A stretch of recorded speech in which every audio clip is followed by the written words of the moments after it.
Salam alaikum, je te propose une recette de biscuits Zashingazija. C'est la millième recette que je publie depuis que le monde est monde. En fait, je l'ai tellement publié que je sais même plus j'ai publié combien de fois parce que chaque fois me demander la recette. Je trouve que vous n'aimez pas trop chercher, mais il y a tout plein de vidéos sur ça, mais bon, c'est pas grave. Donc, dans une bassine, tu mets 1 kg de farine. Tu vas rajouter un sachet de levure chimique, 1 cuillère à café de cardamome en poudre. Si tu n'aimes pas la cardamome, tu remplaces par l'arôme que tu aimes. Après, tu vas venir mettre une cuillère à café de bicarbonate alimentaire. La bicarbonate alimentaire, on le trouve dans toutes les supérettes.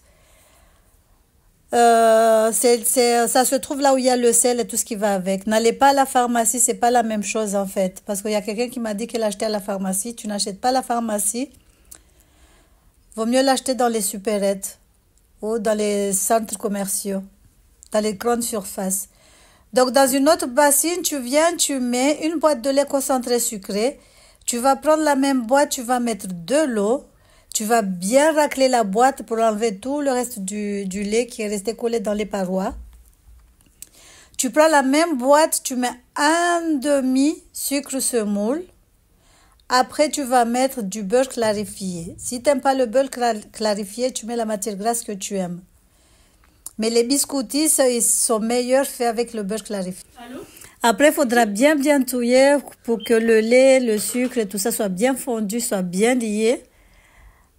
Après, on va prendre la farine, on va l'incorporer tout doucement. Après la farine, il faudra l'ajouter progressivement, pas tout d'un coup. Donc là, j'ai mis tout, comme je vous ai dit. Gardez la même boîte, c'est une mesure en fait.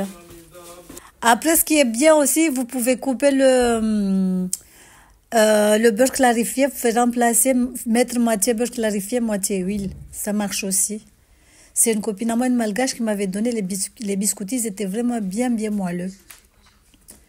Donc voilà, on n'a même pas besoin de laisser reposer. Mais si vous voulez laisser reposer, vous pouvez le faire aussi, ça marche. Vous pouvez laisser 30 minutes, même 1 heure de temps. Donc tu mélanges le tout. Après, comme je vous ai dit, la farine, vous l'incorporez tout doucement. Il ne faut pas mettre tout d'un coup parce que vous risquez d'avoir une pâte vraiment très dure, difficile à travailler.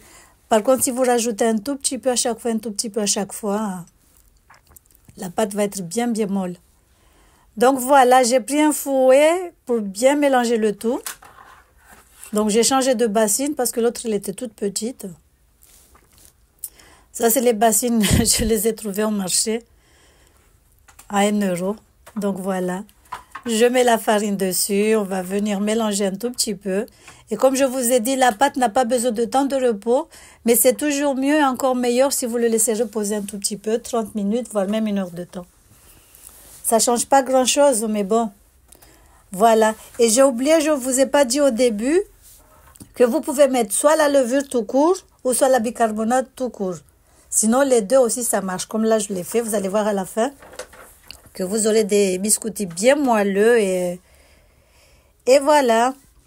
Donc, regardez la pâte comment elle est. Et aussi, vous pouvez aussi rajouter du colorant alimentaire jaune quand vous allez faire le mélange du lait, sucre et tout ce qui va avec.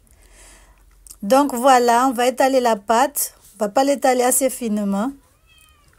Si vous aimez les biscuits bien croustillants qui cassent les dents, étalez la pâte très fin, sinon... Voilà quoi. Si vous n'avez pas d'emporte-pièce, vous pouvez utiliser un verre et tout ce qui va avec. Vous enfournez à 180 degrés pendant 30 minutes. Voilà. Moi, je l'accompagne toujours avec un bon thé au lait ou sinon avec un thé au gingembre. Voilà, regardez, ils sont bien dorés. Les bien dorés, c'est les miens. Les autres, c'est pour les enfants. C'est pour ça qu'il y a 2 couleurs différentes. Voilà. Bisous. Salam alaikum. Abonnez-vous au max et partagez la chaîne. Tchuss.